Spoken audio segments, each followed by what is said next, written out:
Bien, entonces aquí tenemos el arranque de un motor trifásico con desconexión temporizada.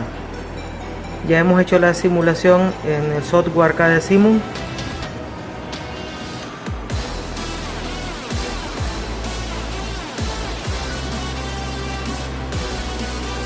Y después de 5 segundos el motor se apaga.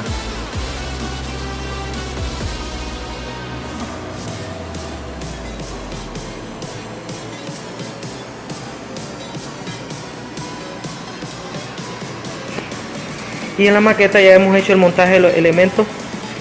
Entonces ahora vamos a poner a prueba.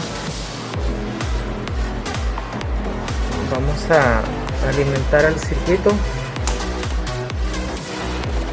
con corriente. Y vamos a configurar el timer en 5 segundos.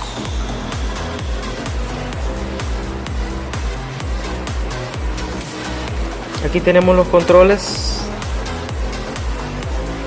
el paro de emergencia, un paro y el encendido. Tenemos la lámpara de color verde que va a simular el encendido y nuestro motor.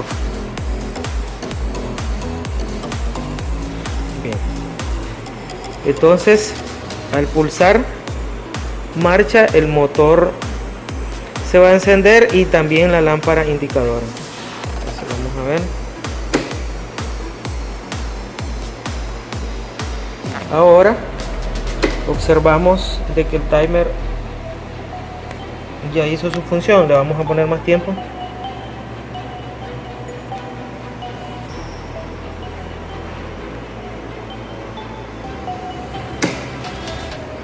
Ahí está encendido el motor y vamos a esperar los 10 segundos para que él se desactive, se desconecte.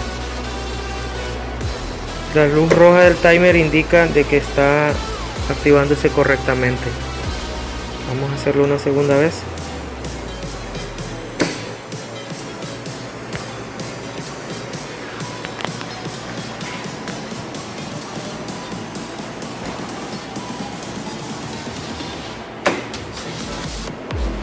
Y ahí se ha desconectado. Entonces ya tenemos finalizado el montaje. Esperamos siempre que les guste, ¿verdad? Y muchísimas gracias por su atención.